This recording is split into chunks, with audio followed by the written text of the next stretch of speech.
Thanks for joining us, America. I'm Dave Ramsey, your host. I am doing my best to help your wealth be unequal.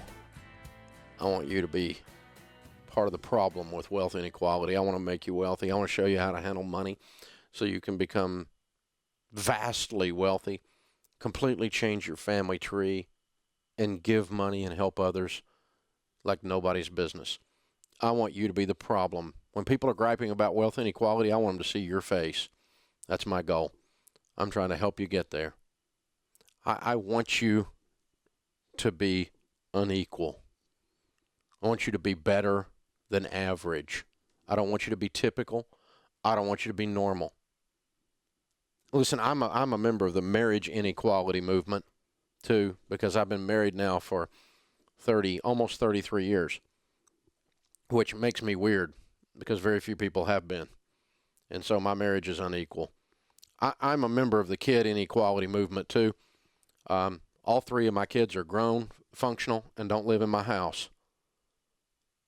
I'm a member of the kid inequality movement. I don't want them to be normal. I don't want them to be typical. I want you to be excellent. I want you to be passionate. I want you to win. I want you to do things better than you've ever done them before. And you know, the sad thing about that is people who won't make the same choices you make won't be in the same position you're in after you do those things. After you make better choices, you'll start winning.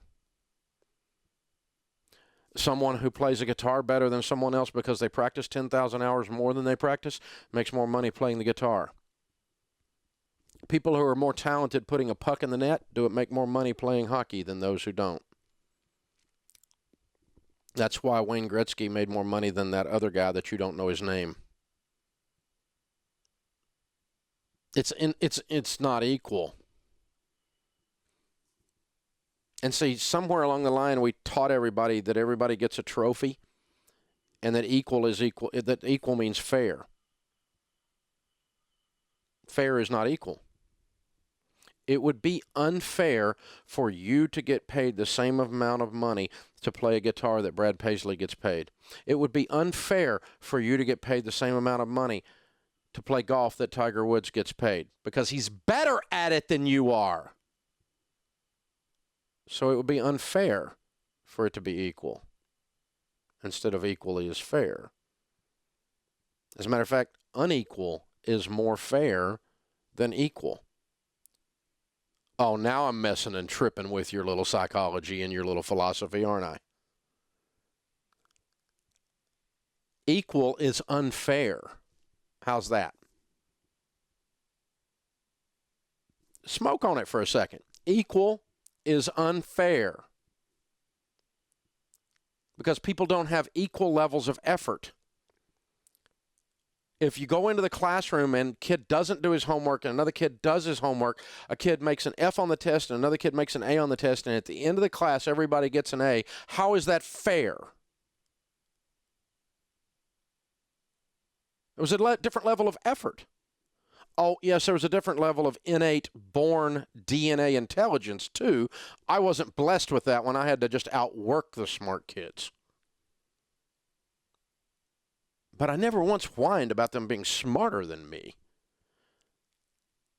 I mean, I know lots of people that didn't even have to go to class and they could just make A's. Me, I'm in there just working my little blue-collar butt off to get a dad-blame B, and that was on a good day.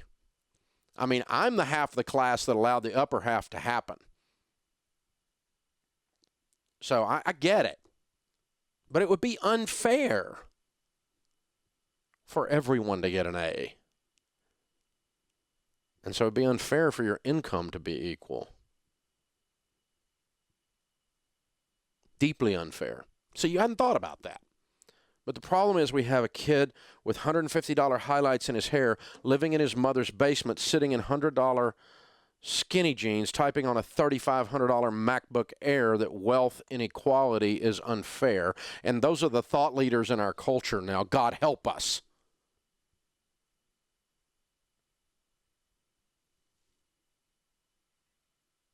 Equal is unfair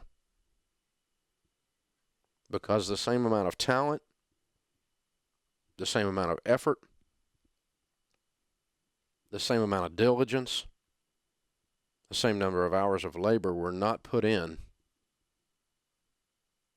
And so here's the thing, and then we have to dream up the corporate boogeyman and say, well, it's corporate America, it's corporate America, it's corporate America has all these unfair advantages. Well, sometimes not, but how has that kept you from winning? All of those people existed the whole time I was building my life, and I became a millionaire by the time I was 26 years old, and I was so stupid I lost it all, and I had to start completely over. And so I've done it twice while all of those people were out there being corporate America. What are you doing?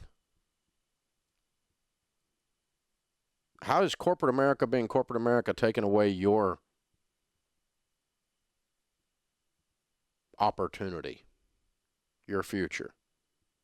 You surrendered it to a mythical boogeyman and sat down on your butt and whined about it and blamed it on this general thing. It's the economy. What's the economy? The economy is when you get up and go make some money. That's when your economy starts. It's a mythical boogeyman. I've met salespeople. Listen, I got my real estate license when I turned 18 years old. I'm selling real estate during Jimmy Carter. Interest rates were 17% fixed rate to buy a home. I'm 21 years old and I'm selling houses. I sold houses too. People bought them at 17% fixed rate from a 21-year-old. Meanwhile, old goobers sitting in my office sucking on the end of a donut, making zero, talking about how the economy is bad because they're not working.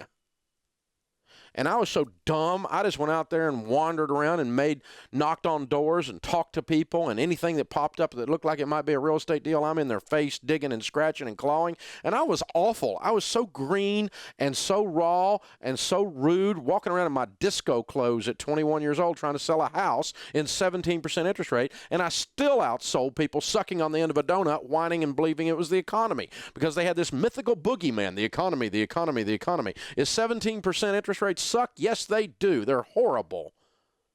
It was the only environment I was sitting in, and I still had to make enough money to get through school.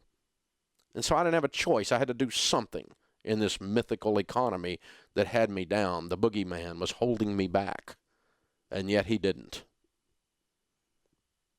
Worked for a wonderful guy at the time who had those classic sayings that you can only find in the hills of East Tennessee.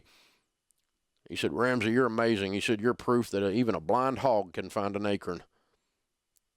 Now, I'm not sure that was a compliment. I have to stop it. I guess he meant I worked hard enough that I could outwork all of my supposed shortcomings during the economy, the economy, the economy, the economy, the economy, the economy. It's the economy. Listen, my whole life I've heard people say it's the economy. My whole life I've heard people say they can't get ahead because of corporate America. And my whole life I've watched people go win during those times. Is it easy? No crap. If it was easy, we wouldn't admire successful people. But we've gotten to where we worship socialism to the point that we say wealth inequality, it's not fair, it's not fair, it's not fair. The economy's bad. The game is fixed. I went and got this student loan debt and got a degree in German polka history, and now I can't get a job, and somebody lied to me somewhere. Yeah, they did. So now what are you going to do about it? Sit around, suck your thumb, and whine? God, I'm so sick of this. This is the greatest country the world has ever known. When you spell America backwards, it spells opportunity. And yet we're teaching a whole generation to wait on the government to fix their life. Everybody gets a trophy. It's got to stop, you guys. Opportunity's right there in front of you. It's dressed like work clothes, though. It's dressed in overalls and it's got a hammer in the sling, man. You got to go move your butt around to get things to happen. That's how it works out here in the real world.